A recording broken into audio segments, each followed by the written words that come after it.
El sistema español es un sistema que se ha quedado muy anticuado. El coste de las pensiones de jubilación se va a duplicar. Vamos a llegar a unos 200.000 millones. Vamos a hablar de cómo la economía personal se ve amenazada por una bomba de relojería que tenemos en España, y para tratar este asunto hemos traído a Pablo López y Javier Díaz Jiménez. Tenemos un problemón durante las próximas 2 o 3 décadas y parte de ese problema se podría quizá paliar si se gestionara bien el ahorro privado, pero no se está haciendo y para mucha gente ya será demasiado tarde. ¿Qué escenarios se abren ante nosotros?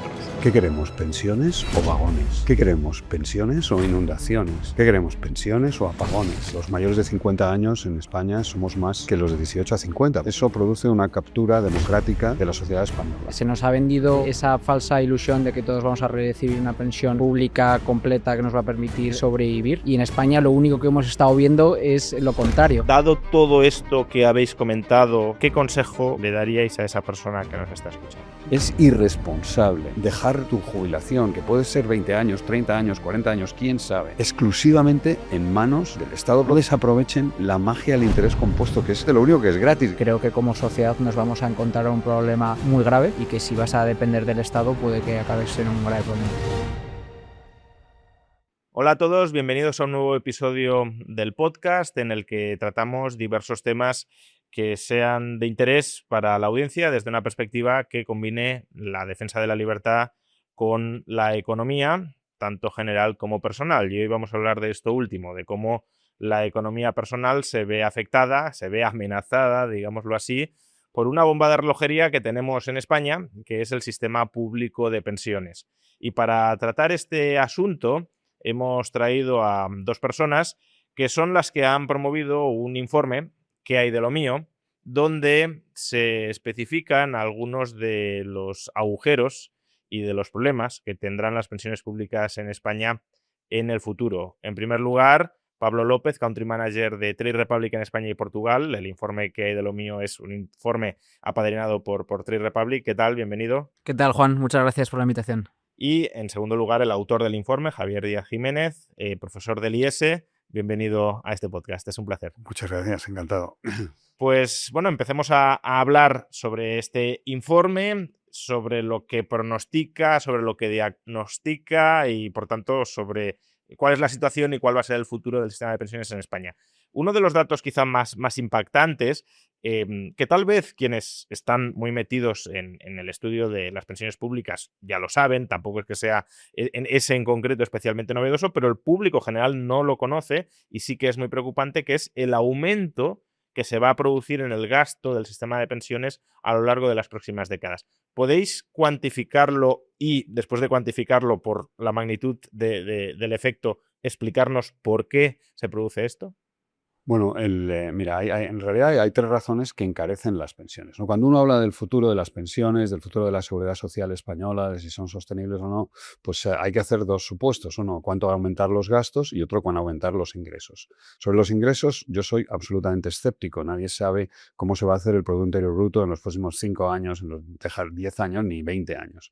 Pero los gastos sí, los gastos ya están en marcha, la demografía es la que es, la estructura por edades de la población española es la que es. El aumento de la esperanza de vida también, podemos hacer pronósticos, ha sido lineal durante los últimos 40 años. Si continuara con esa misma pendiente, sabemos cuánto van a vivir más, cuánto va a aumentar la esperanza de vida en la jubilación. Y también sabemos, la tercera razón que encarece las pensiones es que los nuevos jubilados tienen mucha más educación, carreras más largas y, por lo tanto, cobran pensiones mayores que las de los jubilados que ya están en el sistema o los que fallecen y salen del sistema. Entonces, calcular el impacto que va a tener sobre el gasto en pensiones del sistema de reparto por esas 3 razones, pues es relativamente sencillo, sin tener que hacer presupuestos heroicos, y es difícil de cuestionar. Otra cosa son los ingresos, ¿no? Los ingresos pueden crecer mágicamente o razonablemente de muchas maneras y por lo tanto el déficit, pues eso tampoco se puede saber. Pero entonces, porque al final, claro, lo que más allá del déficit, solo la magnitud del gasto ya es importante, porque aunque no tengas déficit, más gasto significa que tendrás menos gasto para otras cosas. De hecho, ya lo estamos empezando a ver, ¿no? Entonces, dimensionemos ese aumento del gasto. ¿Cuánto es esperable que aumente y cuál es el coste de oportunidad de ese incremento. Vale, bueno, pues mira, otra vez el sistema español es un sistema que se ha quedado muy anticuado. Cuando tú cotizas la seguridad social, cotizas por una cosa, en un concepto que se llama contingencias comunes. Y esas contingencias comunes incluyen todo. Son las cotizaciones en el régimen general por contingencias comunes de los trabajadores son el único ingreso propio de la seguridad social. Todo lo demás, la seguridad social es una tesorería, es una caja, y todo lo demás que paga lo tiene que aportar el Estado de los impuestos. Por lo tanto, podemos decir hoy sin ningún lugar a dudas que los gastos de la seguridad social se pagan una parte con cotizaciones y otra parte con impuestos. En 2024, 75.000 millones fue lo que tuvo que poner el Estado de sus ingresos, ¿no?, con cargo a presupuestos generales en esa caja. Entonces, ¿qué pasa con las contingencias comunes? Pues que, por una parte, está la jubilación, ¿no? La jubilación ni siquiera es una contingencia. Bueno, es una contingencia porque te puedes morir y no llegar antes a ella, ¿no? Pero la jubilación, si uno piensa que la verdadera naturaleza de las pensiones es que son salarios diferidos. Entonces, si una pensión es un salario diferido, gestionado de una manera o de otra, repartido, capitalizado, las diferencias son técnicas sobre todo, pues diferir rentas en el tiempo es relativamente fácil. Lo puede hacer el sector público, lo puede hacer el sector privado, puede hacerlo entre los dos. Pero luego hay otra parte de las contingencias comunes que no tienen nada que ver con diferir en el tiempo nada, que simplemente consiste en comprar seguros sociales. Por ejemplo, accidentes laborales, por ejemplo, discapacidad, por ejemplo, las bajas, ¿no? Que son uno de los problemas que tenemos ahora, pero también incluido la lactancia, la paternidad, maternidad, los cuidados del menor, incluido el ingreso mínimo vital. Todo eso se paga con la misma cotización. Y por lo tanto es muy difícil. Y aquí hay dos partes. Una parte que tiene que ver con el envejecimiento, que tiene que ver con la demografía, que tiene que ver con los derechos pensionables, y otra parte que es simplemente comprar seguros sociales, que tú puedes tener seguros sociales Ferrari o, iba a decir, Ford Fiesta, sin que sea ninguna, ¿no?, en el mejor, más caros o menos caros, premium, ultra premium o menos generosos, ¿no? Y por lo tanto es difícil de anticipar qué seguros sociales vamos a tener. Hay un ejemplo muy claro, que es la dependencia. Las pensiones, el Estado español paga pensiones a los jubilados, pero hace pública las pensiones y privatiza la dependencia.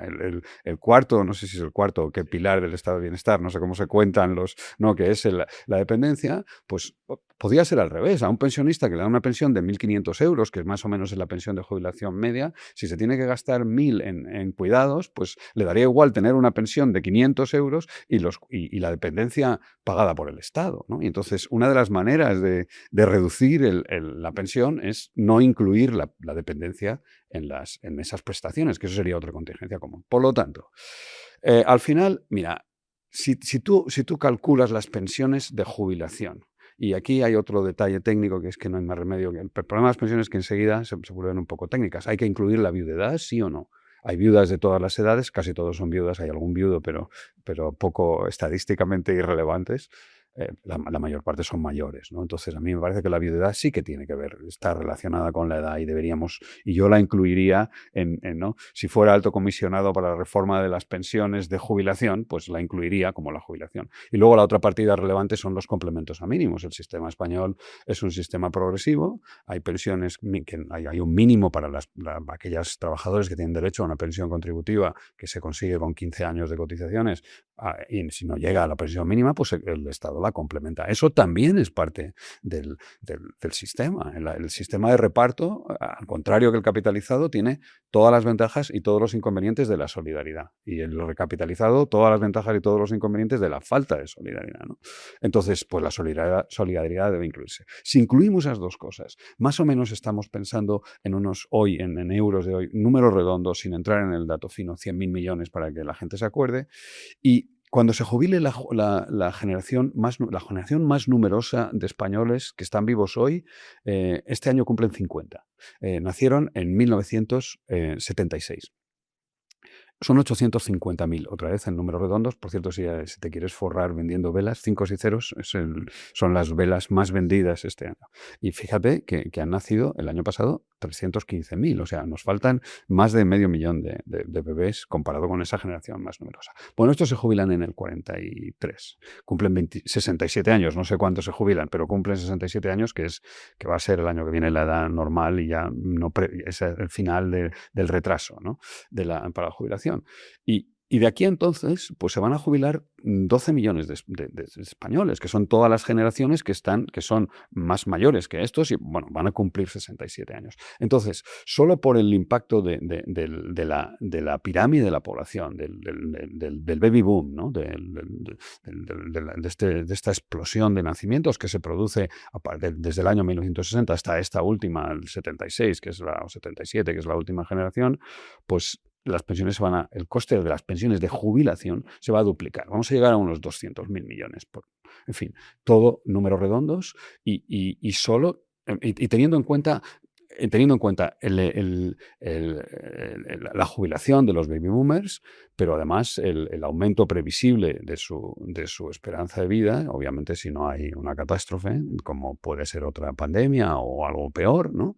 Y debido al aumento de los derechos pensionables, porque las nuevas generaciones tienen más educación, han tenido carreras más largas y por lo tanto todos los años estamos viendo cómo la pensión inicial aumenta, la pensión media sube y por lo tanto el gasto de la seguridad social en esa partida, pensiones de jubilación, más de viudedad, más complementos a mínimos, pues sigue aumentando. Ha comentado Javier que las pensiones, cabe entenderlas tanto como salario diferido, estrictamente las de jubilación, o como una protección frente a contingencias, otros derechos pensionales que proporciona la seguridad social. Y Pablo, ¿cuál es la situación ahora mismo de esa cobertura, tanto de ahorro capitalizado como de protección actuarial vía protección frente a contingencias, que no pase por el sector público en España, ¿no? Porque el panorama que ha descrito es un panorama tenso financieramente, ahora veremos cómo se puede resolver, pero claro, es especialmente grave que haya tensiones ahí si la alternativa o el complemento por parte del sector privado entre la población no existe, porque entonces depende todo de lo que pase en esa parte tensa del sistema de previsión social. Los españoles ahorran mucho, en qué invierten cuando ahorran, se están preparando para la jubilación, tienen cubiertas contingencias de manera privada. Pues mira, los españoles invierten muy poco, ¿no?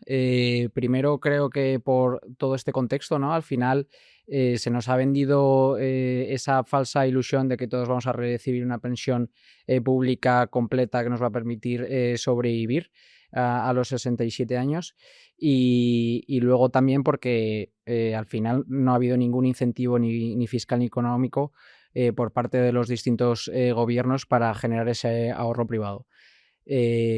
Y bueno, creo que sí que empezamos a ver cómo desde Europa han visto que eso es un problema y además es un problema que tiene dos caras. Tiene un problema que es el primario, que es el que estamos discutiendo a día de hoy, que al final la gente no tiene esa renta complementaria en el momento de su jubilación, pero también tiene la otra cara de la moneda, que es que falta inversión en Europa, ¿no? Nos comparamos con Estados Unidos, con China, al final las tasas de inversión son mucho más altas y hacen que en general esas economías sean mucho más competitivas. Y en España lo único que hemos estado viendo es lo contrario, es desincentivo a, por ejemplo, la inversión en planes de pensiones individuales, donde la máxima aportación se ha reducido de 8.000 a 1.500 euros al año, lo que se ha visto como desde el año 2000, donde las contribuciones netas a los planes de pensiones individuales están por encima de los 6.000 millones, a ver contribuciones netas negativas en los últimos años por debajo de 300 millones de euros, lo que es súper negativo porque al final es una forma sencilla de destensionar y de cuando toda esa gente necesite esa pensión pública, si hubieran acumulado ese ahorro privado, hubiera una tensión mucho más inferior. Se está viendo cómo ahora, a día de hoy, en Alemania, por ejemplo, se están incentivando una serie de políticas para generar ese ahorro privado. Y además a mí me gusta mucho cómo lo han estructurado desde una parte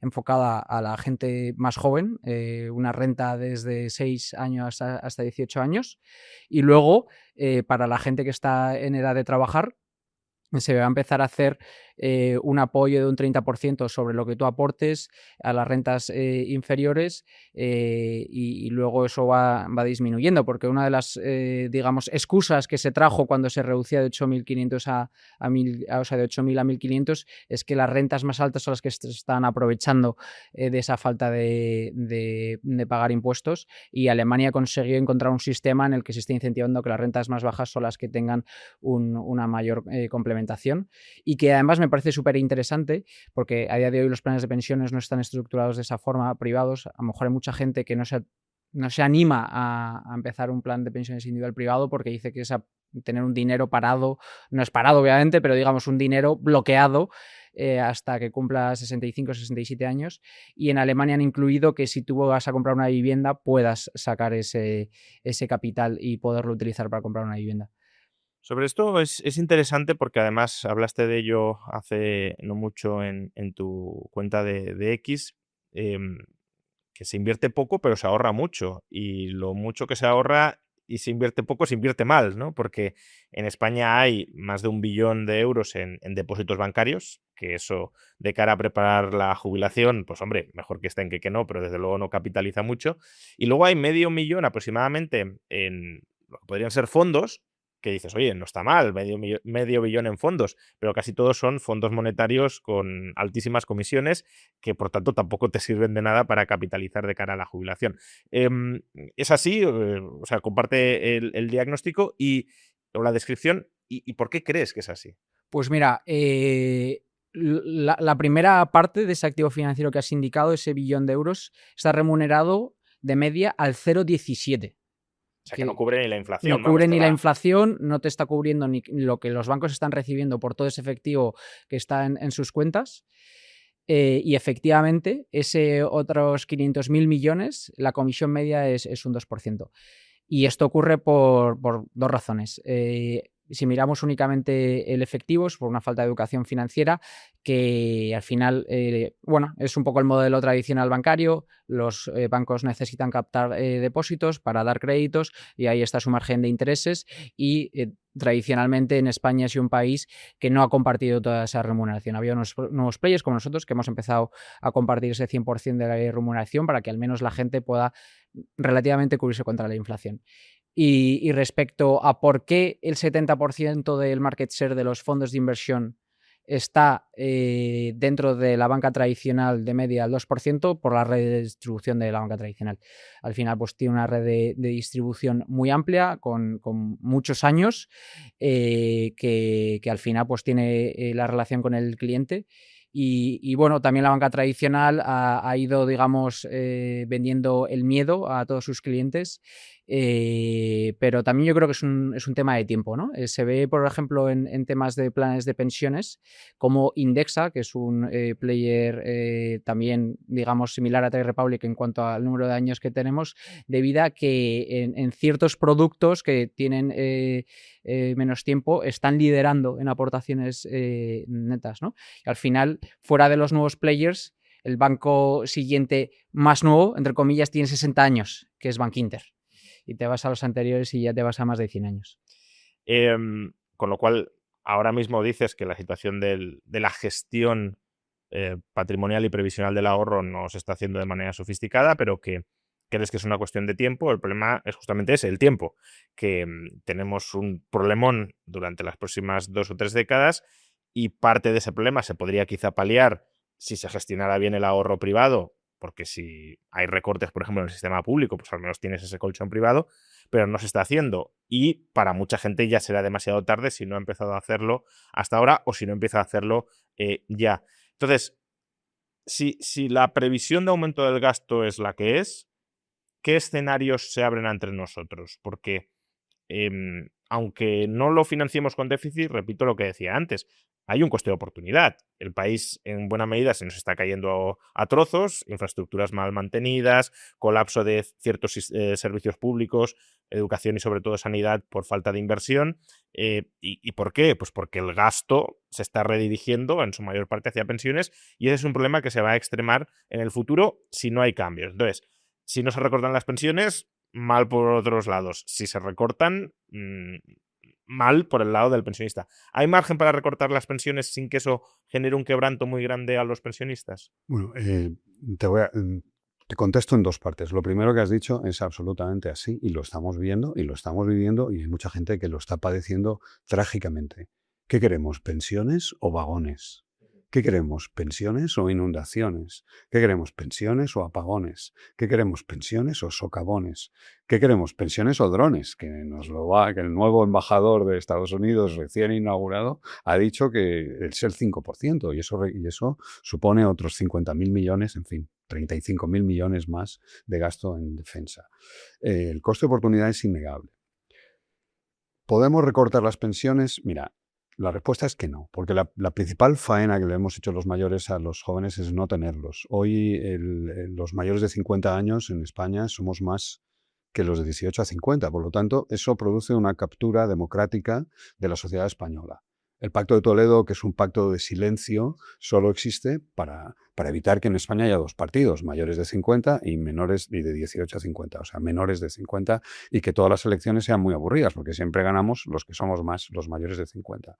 Además, es una parte de la población alta, muy movilizada, todo el mundo vota y todo el mundo defiende su pensión. Su par. Entonces, y ya está. ¿Y eso qué hace? Que sea realmente difícil. Por lo tanto, las reformas que se pueden hacer pasan por respetar los derechos pensionables para que los mayores no digan que el Estado, por otra parte, se ha comprometido con ellos a pagarles una pensión. De hecho, fíjate, el problema de las pensiones españolas es que es un mal que ha venido por un bien. Han sido tan buenas, han funcionado tan bien, han sido tan generosas, no por su cuantía. La generosidad de las pensiones se mide en proporción a las cotizaciones, que los españoles hemos delegado absolutamente en el sector público nuestro bienestar cuando somos mayores. Las pensiones españolas están a la pata coja.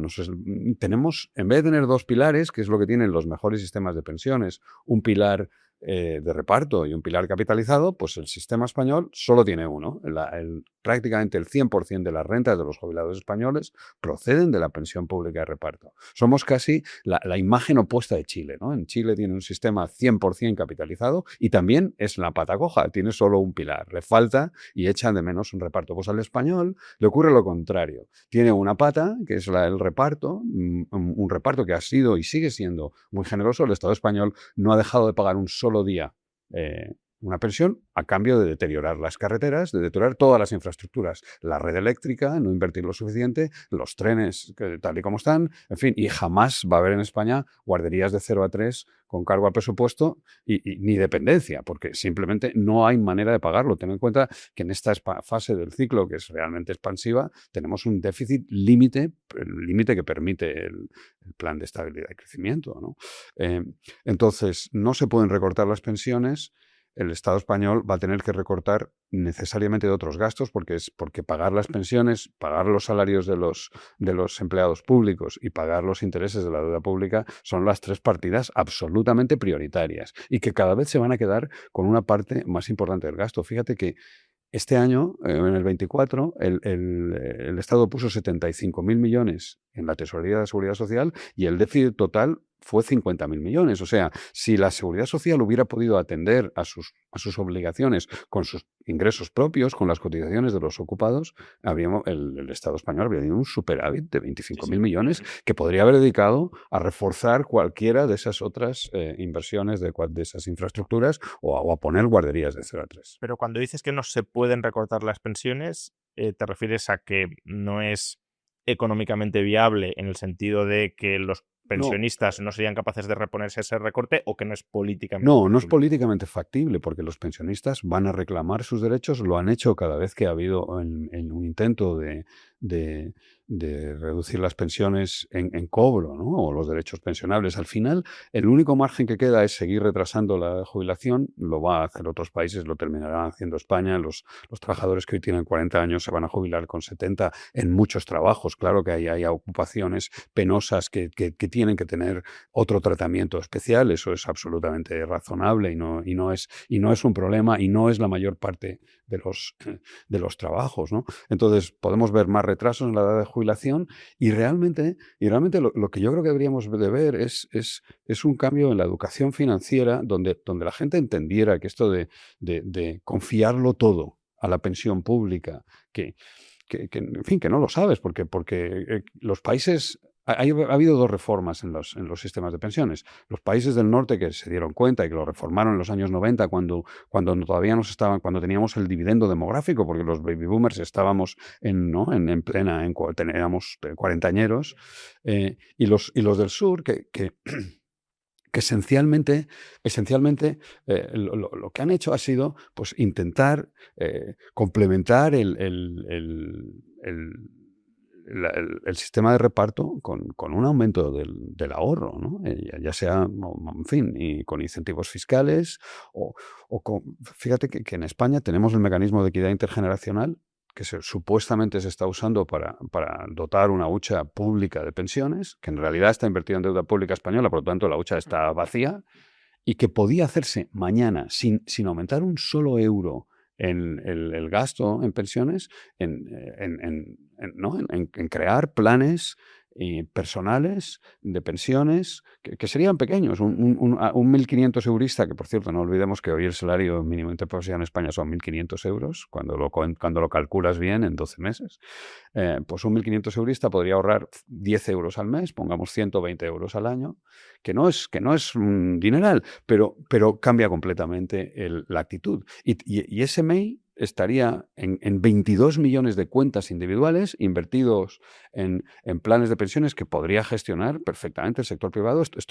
Por cierto, estoy replicando la pensión premium en Suecia, que es mucho más, que es el 2,5% de las cotizaciones, pero exactamente el mismo esquema. Lo puede administrar una agencia estatal de pensiones, por lo tanto las comisiones son ultra bajas, estamos hablando de 0,3 o más, ¿no? Del entorno de 0,3, porque claro, no hay red de distribución, el cliente es agencia estatal de pensiones, hace de casa de compensación, no hay que vender nada, no hay que distribuir nada, ¿no? Toda la administración y eso, solamente eso, esos 10 euros al mes cambian completamente, porque 22 millones de trabajadores se vuelven inversores, se vuelven ahorradores, van a estar representados en consejos de administración y van a tener una cartilla donde al final del año les diga, pues usted aportó 120, pero como lleva 10 años, pues ahora resulta que tiene 5.000, y si lleva 50 años, pues resulta que tiene 150.000, ¿no? Y el día que se jubile son suyos, y usted se muere son de sus herederos, y dejamos de jugar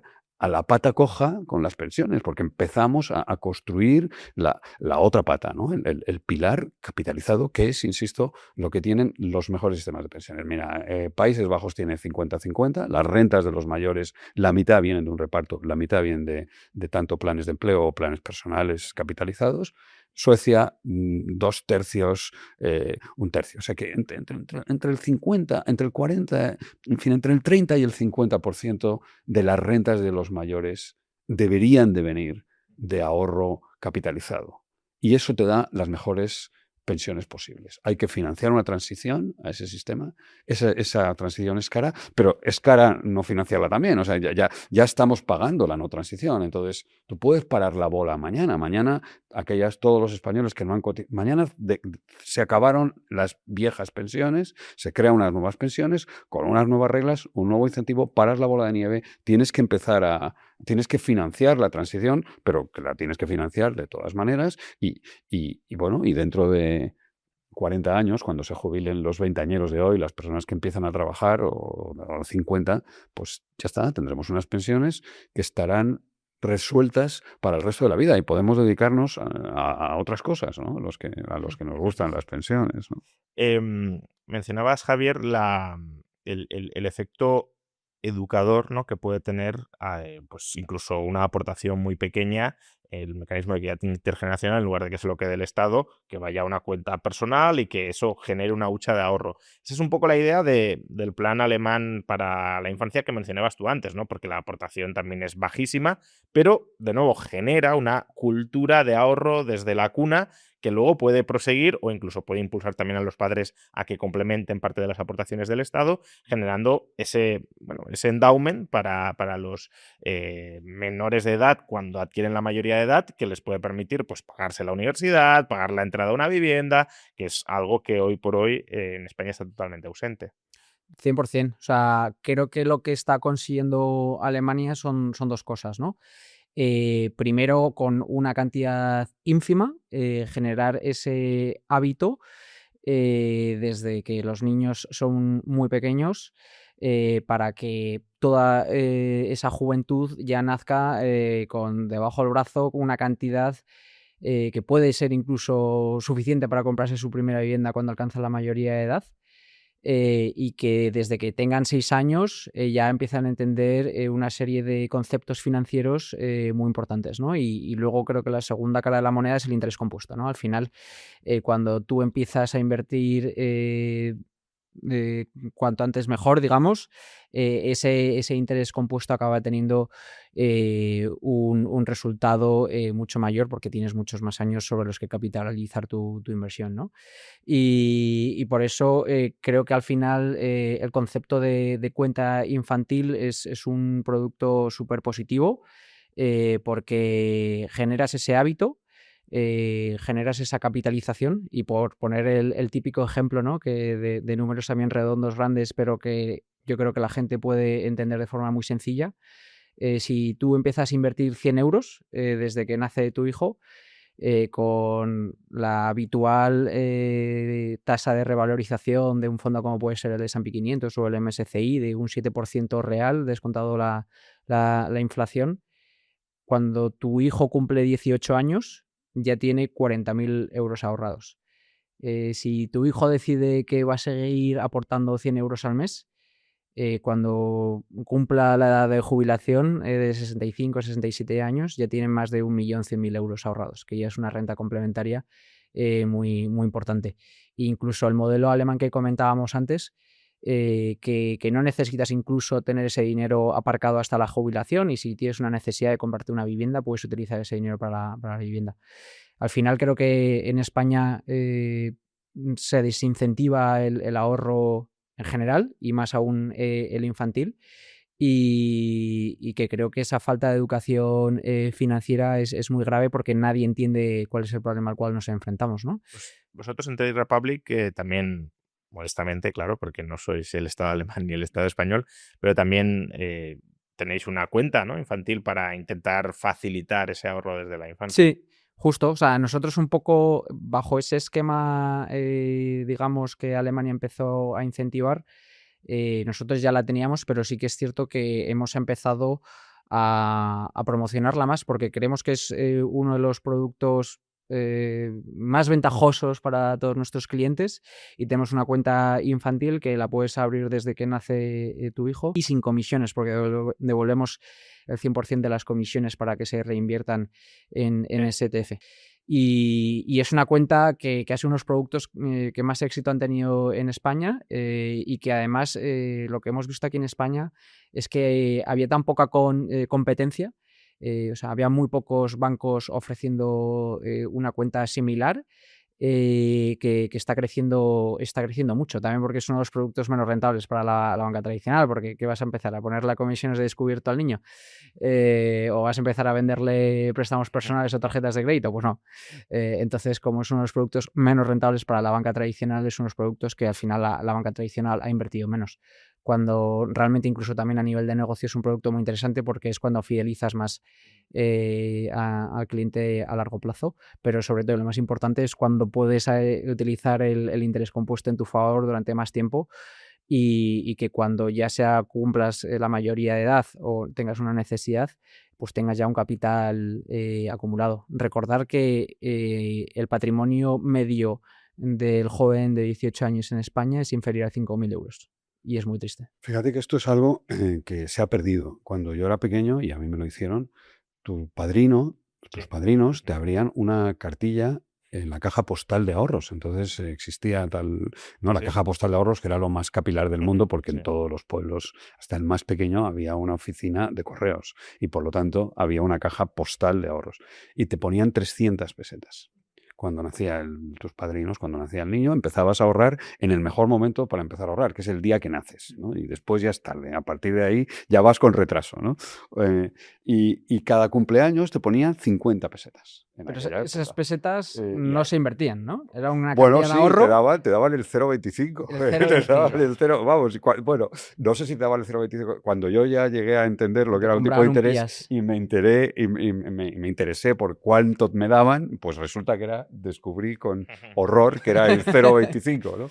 Pero, ok, pues 0,25. Pero ¿sabes qué? Había una Hombre, cartilla. mejor que nada, desde luego. Sí. Y sobre todo estaba la idea de que el mejor momento a un niño pequeño, sus padres insistían en esta cultura del ahorro que existió cuando éramos más pobres, que es, fíjate tú, que es una paradoja, porque ¿para qué ahorras cuando eres pobre? Tienes que ahorrar cuando eres más rico, ¿no? Porque si eres pobre, te cuesta más renunciar, el coste de oportunidad de renunciar a un euro, ¿no? Y esta cultura de ahorro, pues la hemos perdido, porque, insisto, en mi caso, y no solo era un caso general, era una Sí, no, en mi costumbre caso también pasó de que te ponían ahí tu cartilla el día cero y podías empezar a Sí, sí, ahorrar, sí. en fin, con un tipo de interés absurdamente bajo y todo lo que tú quieras, pero ya estaba la idea de que la vida es larga, de que en algún momento vas a jubilarte, vas a dejar de tener rentas laborales, que sí, que el Estado va a participar razonablemente, lógicamente, y yo creo que el sistema el reparto es una magnífica idea, con un compromiso intergeneracional,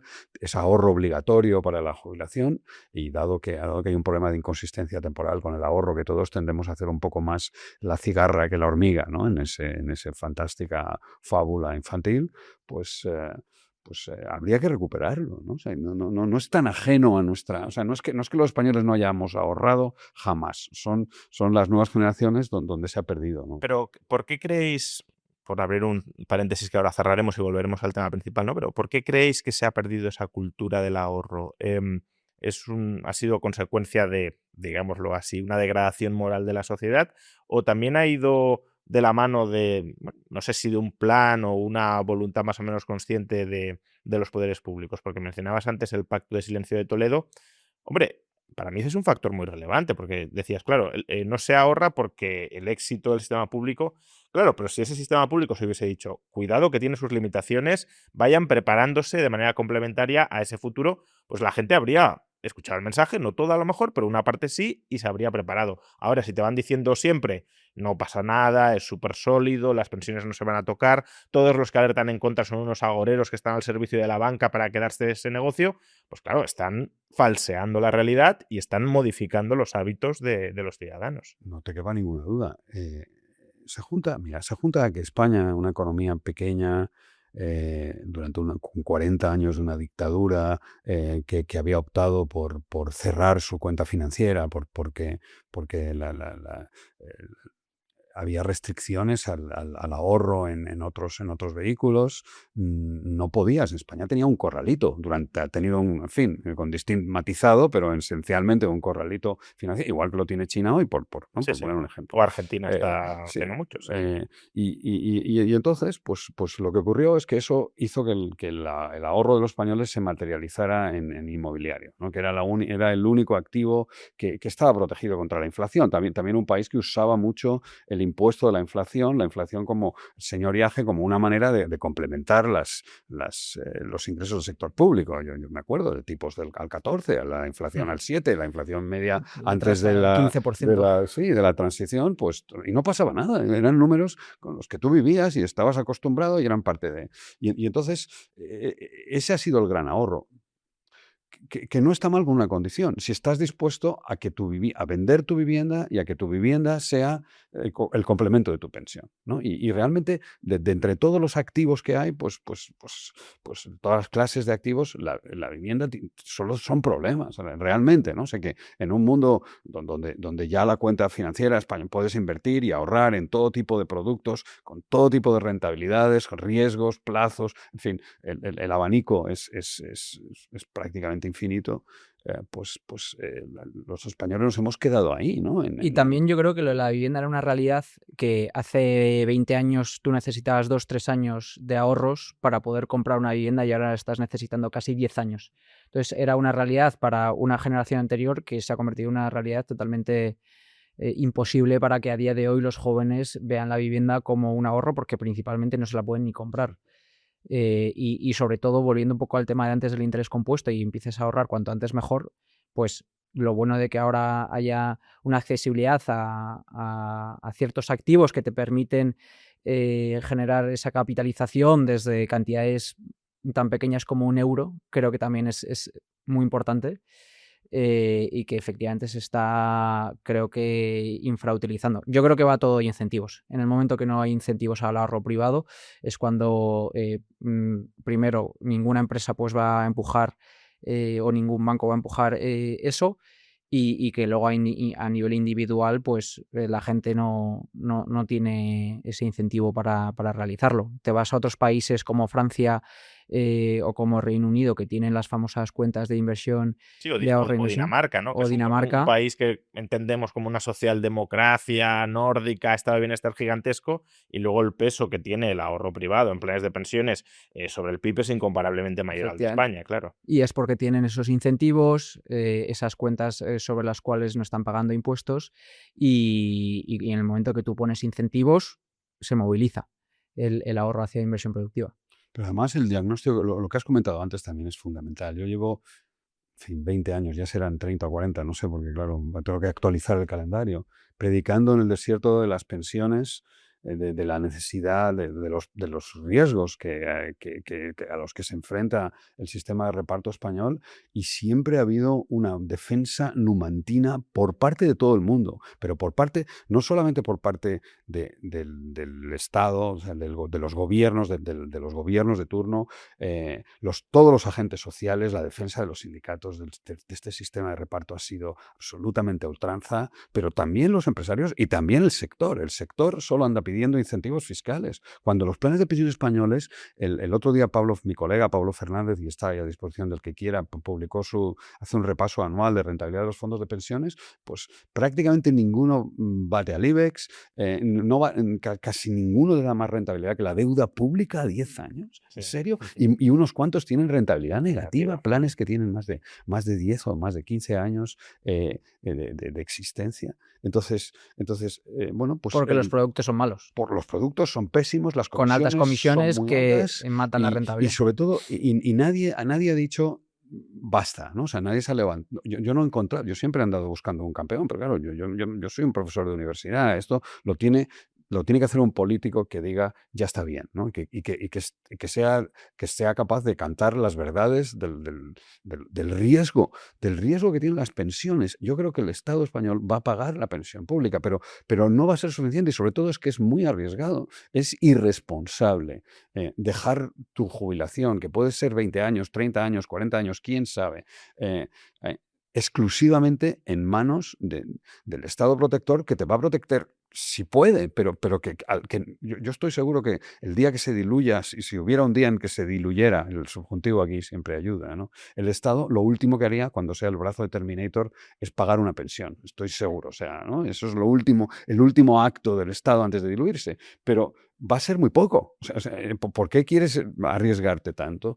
Y sobre todo renunciar a la magia, a esa magia espectacular del tipo de interés compuesto, que es tan evidente, ¿no? Que con un poquito de esfuerzo, que pueden ser cantidades pequeñas, iba a decir casi hasta ridículas, y con una inversión como la que ofrece Trade Republic, con ese tipo de gastos, con esa cantidad de comisiones, vas a tener un dineral cuando te jubiles, ¿no? Y por un esfuerzo pequeño que es, en fin, es como lavarse los dientes. O sea, ¿no? ¿Cuánto te, ¿no? Compensa, ¿no? Que indudablemente le compensa a todo el mundo y a los 1.500 euristas también, porque en España no hay 1.000 euristas que trabajen 40 horas a la semana. Pablo, sobre este punto, porque es interesante, ¿no? En España, lo decía Javier con corrección, los planes de pensiones en general tienen una fama bastante deficiente. Los estudios de Pablo Fernández son muy elocuentes a ese respecto, porque sí, dan una rentabilidad ridícula, muchos no baten ni la inflación, no digamos ya si tienen pérdidas, y además con historiales largos, no es que sea cosa de un año o dos que han tenido 15 años, fallos. el último estudio son 15 años. Entonces, tú has dicho, esto es porque el producto es malo, es un producto caro y que además muchas veces es caro por lo que no lo vale. Es decir, es una gestión activa que replica la pasiva y de una mala manera, ¿no? Entonces, explícanos un poco más esto, porque, claro, si uno escucha estas cifras, también se echa mucho para atrás a la hora de decir, pues, ¿para qué voy a invertir en planes de pensiones si son tan malos? Y aparte, en España también se confunde, coloquialmente, ahorrar para la jubilación con invertir en un plan de pensiones, que es un instrumento que puede ser el que se utilice o no, pero no tiene por qué serlo. Entonces, un poco, ¿cuál es la panorámica del ahorro previsional o las opciones de ahorro previsional que tiene ahora mismo un español si está preocupado por su jubilación y quiere prepararse frente a ella? Sí, pues mira, un español, como bien dices, ¿no? El principal, digamos, producto son los planes de pensiones individuales, que tienen una serie de ventajas fiscales, Pero cada vez menores también, o sea cada que vez menores, efectivamente, y ahí se ha visto cómo las contribuciones netas han ido reduciendo. Y ese es el principal producto por esa ventaja fiscal, pero tiene ese pecado original que al final decíamos que si el 70% del market share de los fondos de inversión lo tiene la banca tradicional, en planes de pensiones creo que está por encima del 90 o 95. Y al final lo que supone es que son planes habitualmente de gestión activa, que no son capaces de batir a su índice y de camino les estás pagando de media un 2%. Hay alternativas, como puede ser Indexa, que tienen planes de pensiones con unas comisiones mucho más bajas. sí, en este canal también a veces lo recomendamos porque son un buen producto. Yo desde soy luego. muy fan de François, muy fan de lo que están construyendo. Y eso es una de las opciones. Luego tienes planes de empresa que, bueno, al final son algo ínfimo porque hay muy pocas empresas que a día de hoy lo pagan. Suelen ser empresas internacionales que están acostumbrados en otros países. Yo, por ejemplo, vengo de vivir en Londres y a mí se me pagaba a través de mi empresa pues un plan de pensiones y ahora te lo mantienen. Pero son mucho menos habituales. Y luego tienes todo el resto de productos financieros que sin la necesidad de tener, digamos, ese dinero bloqueado, te permite también generar ese ahorro y esa inversión para tu pensión futura o Porque para tu renta al final complementaria. preparar la jubilación es ahorrar y capitalizarte, Efectivamente. sea vía plan de pensiones, sea tal, o sea vía Efectivamente. vivienda Sí, también, sí, ¿no? O sí. sea, que Efectivamente, tienes que elegir ese activo y dentro de esos potenciales activos, por supuesto, tienes el inmobiliario con sus ventajas y sus desventajas. En mi opinión personal, pues si tú miras el histórico de rentabilidad del inmobiliario en España, incorporando dividendos y rentabilidad, está un 4 o 5%. Si tú coges el histórico de la renta variable, ¿no? Que al final lo bueno que tiene la renta variable cuando tú estás ahorrando e invirtiendo para tu jubilación es que puedes permitirte, digamos, tener gran parte de renta variable, sobre todo los primeros años, porque tienes un horizonte temporal de por encima de 5 o 10 años y es cuando estás rebajando tu riesgo y volatilidad. Entonces, tienes también otro producto como pueden ser los fondos de inversión, que en ese caso también tienes otra ventaja fiscal respecto a otros productos como pueden ser los ETFs y las acciones, que en este caso es el diferimiento fiscal, te permite cambiar y rebalancear tu cartera sin tener que pagar impuestos. Y luego tienes los productos que recientemente a través de nuevas plataformas se están popularizando más, que son los ETFs. Que es un fondo cotizado, habitualmente también con comisiones más bajas y también que tienes un mayor abanico para poder apostar a industrias específicas, como puede ser la inteligencia artificial, la automatización, etcétera. Y luego Y también para replicar y para índices replicar generales a muy bajo índices coste, a muy claro. bajo coste. Y luego lo que decías, que creo que es muy importante, es esa diferenciación entre gestión activa y gestión pasiva, que creo que ha sido un contexto en el cual la banca tradicional bueno, se ha acomodado para ofrecer unos productos muy caros, vendiéndote esa gestión activa, profesional, de tú no sabes gestionar tu dinero, te lo tengo que gestionar yo y de camino te cobro un 2% y encima no te va todo el índice, frente a la gestión pasiva, que son fondos o ETFs creados por las grandes gestoras americanas, los Vanguard, BlackRock de turno, que al final lo que hacen es replicar a ciertos índices con las comisiones más bajas. Y al final son los productos que, si tu horizonte temporal es a largo plazo y habitualmente tus inversiones para tu jubilación suelen ser a largo plazo, son las más las que más se ajustan. Y luego incluso además han construido una serie de productos de los Life Strategy dentro de Vanguard que se te van adaptando el porcentaje que tienen de renta variable y renta fija para cuando te vayas acercando más a tu edad de jubilación tengas más porcentaje de renta fija y por tanto vayas reduciendo el riesgo de la volatilidad. Entonces eso es un poco el abanico, pero sí que es cierto que tradicionalmente ha habido malos productos, se ha vendido mucho miedo a través de la banca tradicional, pero a día de hoy hay muchas alternativas a costes más bajos y rentabilidades más Porque altas. decías que la comisión de un plan de pensiones puede estar en el 2% o incluso por encima, y la de un ETF en cuánto suele estar y qué diferencia en términos de capitalización implica eso, porque a veces puede decir, bueno, pues tampoco es tanta la diferencia, pero claro, estamos hablando de nuevo del interés compuesto. Del interés compuesto. Pues un ETF los tienes desde 0,05 e incluso los nuestros, por ejemplo, los de la cuenta infantil al 0, que devolvemos íntegramente esa comisión de gestión de Vanguard.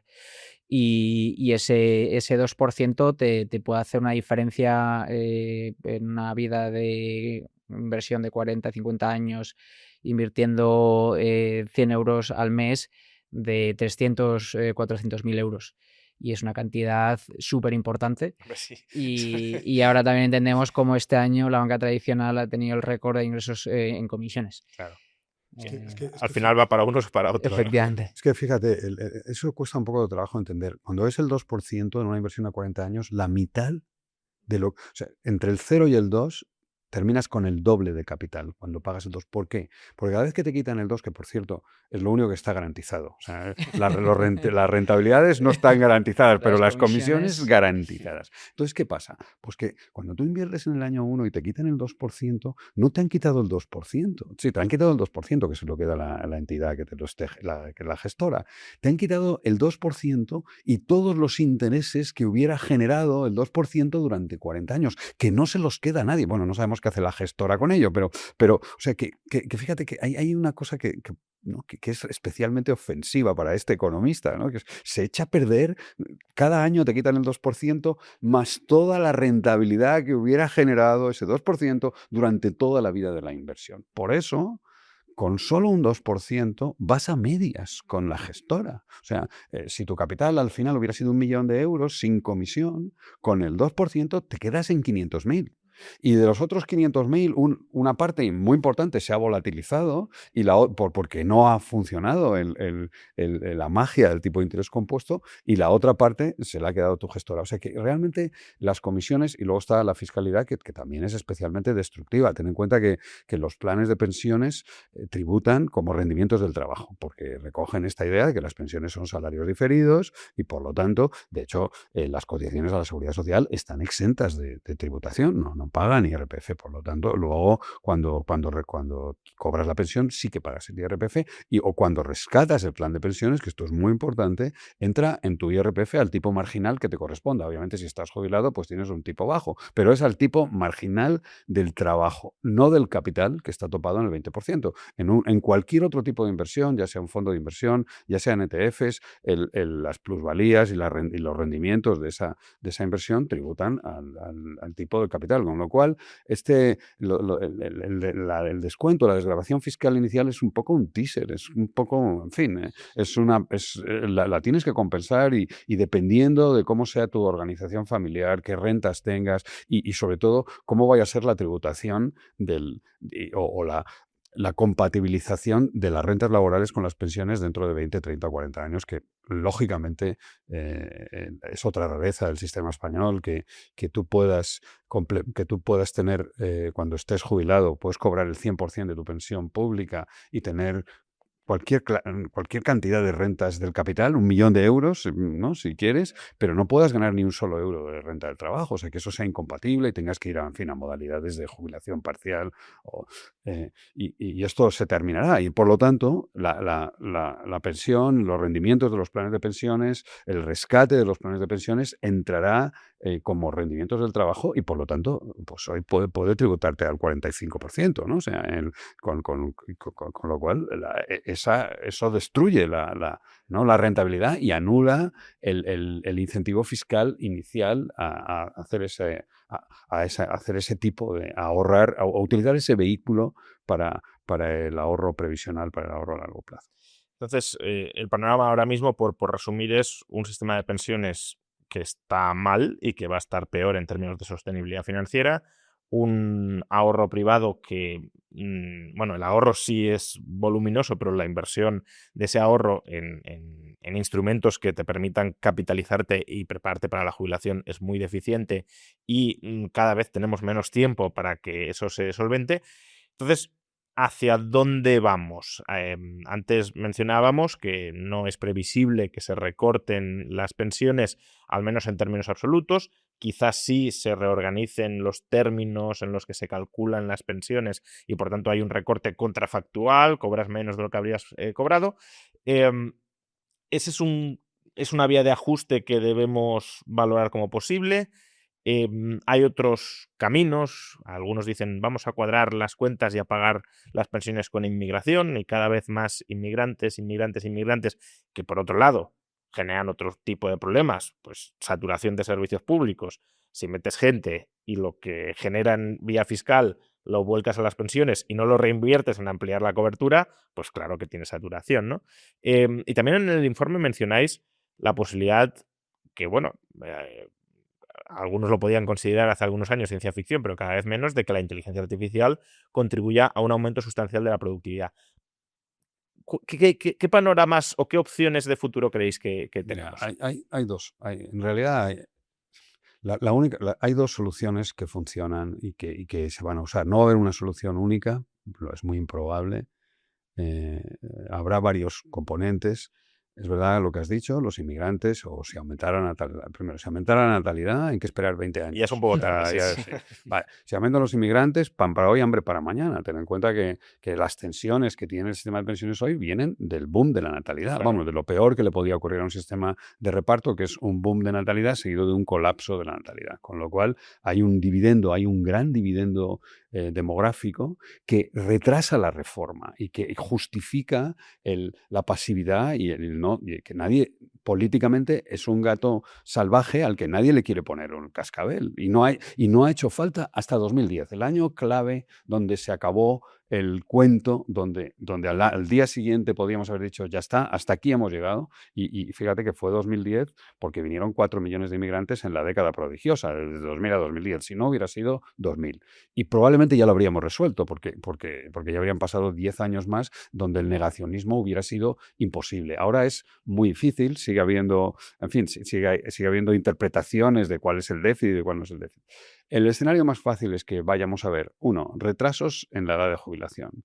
2, reducciones, o sea, modificaciones en la forma de calcular los derechos pensionables. Ojalá pasáramos a un sistema de cuentas nocionales, en fin, pero con ajustes y reducciones cuando te lo dicen a los 20 no te importa, porque tienes mucho margen. Lo que no pueden hacer es decírtelo cuando estás jubilado o a los 60, ¿no? Entonces, eso se va a poder hacer y se va a ir haciendo. Continuaremos en esta senda de reformas paramétricas, de pequeños parches, que si la situación fuera tan bollante el sistema, ¿para qué hacen falta todas estas reformas, ¿no? Bueno, pues esa pequeña contradicción se obvia y vamos a seguir por ahí. Y al final, la gran esperanza es lo que has dicho al final, es que los robots nos paguen las pensiones. O sea, los robots, los algoritmos, la inteligencia artificial y las máquinas no son pensionables, ¿no? O sea, al contrario que los... salvo que lo reclamen ellos en Sí, algún al contrario que contrato. los inmigrantes, pero bueno, de momento no van a ser pensionables durante mucho tiempo, hasta que no, ¿no?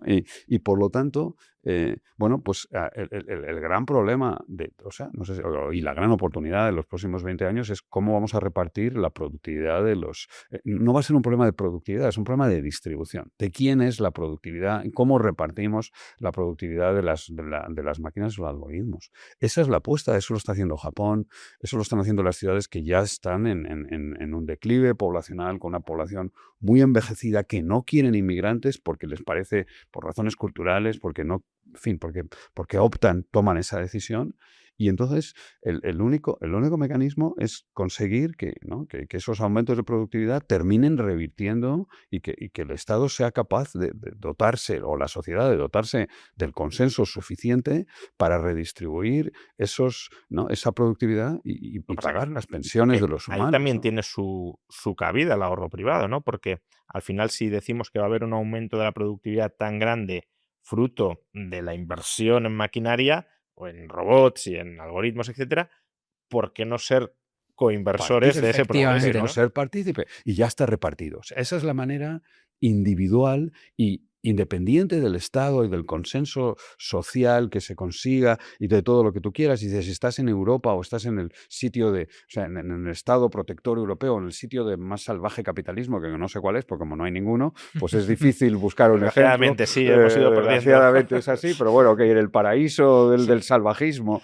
capitalista, Ujú. pues ahí da igual, ahí cualquiera puede participar poniendo, iba a decir su cuarto a espadas, no, sus 100 euros ¿no? en una ETF ¿no? de las industrias tecnológicas, ¿no? Y que lo puedes hacer y si hubiera beneficios, que parece indudable que va a haberlos y que van a ser cuantiosos, pues te toca una parte. Tienes derecho a una parte, es tuyo y, en fin, ahora tendría que venir un Estado todo lo contrario, un Estado ¿no? Capturador ¿no? de rentas, confiscatorio, ¿no? Claro, Para que que eso te frena quitara además la eso, ¿no? inversión, Sí, ¿no? Por eso te dicen, no, parte de lo que generéis vosotros me lo voy a quedar yo para pagar las pensiones de quienes no han financiado esto. Pues es todo incentivos Bueno, pero desalienados. entonces, en ese caso, pero fíjate tú que, mira, nadie sabe, no sabemos lo que va a pasar. Y estamos hablando de previsión. A mí esa palabra es previsional. Entonces, en ese caso, en todo caso, sería lo comido por lo servido, porque te estás cubierto, ¿no? Si, aunque te confisquen para repartir una parte de la rentabilidad de Ujú. de tu Sí, sí, claro, claro. de tu ahorro, si te lo dan por otro lado, a ti te da igual, vale, ok, espero que, no, y si eres un poco solidario, no, a lo Sí. mejor el buen karma también te compensa, no sé muy bien cómo es, ¿no? Pero Y yo por complementar, porque estoy totalmente de acuerdo con lo que dices, Javier, hay un tema muy importante respecto a la inmigración, que es la tipología de cualificación de esa inmigración. Creo que hay estudios tanto en Dinamarca como en Finlandia donde veían y comparaban según la cualificación de esa inmigración que han recibido cómo ha sido la contribución en todo el sistema de seguridad social, y se veía que esa inmigración poco cualificada al final tenía una contribución negativa más que positiva. Entonces creo que es muy importante que inmigración sí, pero entender esa inmigración, qué cualificación tiene, fuera ya de una conversación de temas ya morales y de adaptarse a la cultura. Y luego respecto también al todo el tema del aumento de productividad sobre la inteligencia artificial, hay que entender también que España, tal y como está conformada nuestra economía, es unas economías dentro del OCDE donde tenemos menos oportunidad de automatizar. Al final, más del 25% de la economía depende sobre trabajos manuales, ya sean peluqueros, camareros, albañiles, que tienen, digamos, una dificultad, digamos, en el corto plazo, según las tecnologías que estamos viendo ahora, de ser automatizada y que, por tanto, que esos robots no les tengamos que pagar una pensión. Entonces, creo que viene también de la mano de cómo nosotros como economía y como distribución de los tres servicios queremos hacer a futuro, y si queremos también aprovechar toda esta revolución para cambiar un poco cómo está distribuida nuestra economía y todos nuestros ingresos. Una última pregunta para cerrar, un poco recapitulando todo lo que hemos dicho. Si nos están viendo, como probablemente nos estén viendo, jóvenes de 20, 30, bueno, ya es más discutible ahí si aplicamos el término, pero 30, 35 años. Dado todo esto que habéis comentado a favor o positivo, negativo, de las pensiones públicas, de los complementos privados, etcétera, ¿qué consejo le daríais a esa persona que nos está escuchando? Mira, yo creo que el ahorro, vayamos a tener una pensión pública o no, o vayamos a haber sido todos sustituidos por robots, es súper positivo. Porque al final genera un hábito que te lo quedas ya para toda tu vida y que en el caso de que vayas a necesitar ese dinero para tu jubilación, y lo iremos viendo, ¿no? No es algo que cuando tengas 67 años vas a decir voy a recibir sí o no. Pues al final todo ese dinero que vayas acumulando lo vas a poder utilizar para cualquier otra necesidad que puedas tener o inversión. Entonces creo que al final el ahorro continuado automático a bajas comisiones creo que es algo que todos los jóvenes a día de hoy deberían empezar a hacer, sin importar qué cantidad, porque puedes empezar con 10, 20, 30 euros. Y que pues miren, que se informen, que miren comisiones, que entiendan en qué productos están invertidos y que, bueno, que sigan de cerca este tema, porque de verdad, si la inteligencia artificial no consigue transformar la productividad, creo que como sociedad nos vamos a encontrar un problema muy grave y que si vas a depender del Estado puede que acabes en un grave problema. Sí, yo diría algo parecido. Los chicos de hoy, las personas que tienen 10 años, 15, 20, van a vivir 100. La mitad, por lo menos la mitad de de esas generaciones van a ser centenarios. Una vida de 100 años es muy larga y ahí les haría dos recomendaciones. Uno, que es primero que cuiden su salud, que se acostumbren al gimnasio. También es otra forma de ahorrar. Que es otra Sí. que es otro de tus fondos es otro de tus fondos que tienes que gestionar. Y claro, y cuando vives 100 años, pues te pierdes mucho, sí, sí, ¿no? Sí. Y la segunda es que ahorren, ¿no? Que piensen que a lo largo, que en una vida tan larga va a haber periodos donde van a generar más ingresos, otros menos, no necesariamente va a ser justo al final de tu vida y que para financiar esos, ¿no? Esa vida larga, esas décadas donde a lo mejor, ¿no? Quieres dedicarte a encontrarte a ti mismo, a recapitalizarte, a estudiar o a meditar, pues que empiecen a ahorrar y que no desaprovechen la magia del interés compuesto, que es prácticamente lo único. Iba a decirte lo único que es gratis del todo, pues en fin, nada es gratis, pero cuesta tan poco, ¿no? Cuesta tan poco prescindir no sé, de una copa, de dos, de 10 euros, de chuches, no sé, porque ¿no? Cuando tienes, para los de 10 años que nos estén escuchando, que luego realmente compensa. Y para las pocas grandes ventajas que hemos encontrado, que es el ahorro, el interés compuesto, pues y hoy que tenemos los instrumentos, las herramientas que nos permiten hacerlo desde un teléfono móvil con unas comisiones ultra bajas como Trade Republic y otras Indexa y otros de las compañías que se dedican a esto, pues que lo aprovechen, ¿no? Que lo aprovechen y que tengan una vida larga, fructífera y sobre todo una vejez desahogada, ¿no? Pues Javier Díaz Jiménez, Pablo López, muchísimas gracias por vuestro tiempo, por vuestras reflexiones alrededor del sistema público y privado de pensiones que podríamos tener. Ha sido un placer estar con vosotros. Muchas gracias a ti. Muchas gracias. Y a todos vosotros, pues también muchas gracias por acompañarnos en esta más de una hora de podcast, de reflexión sobre un problema que nos ocupa y que nos seguirá ocupando, por suerte o por desgracia, durante mucho tiempo. Y nos vemos en un próximo episodio.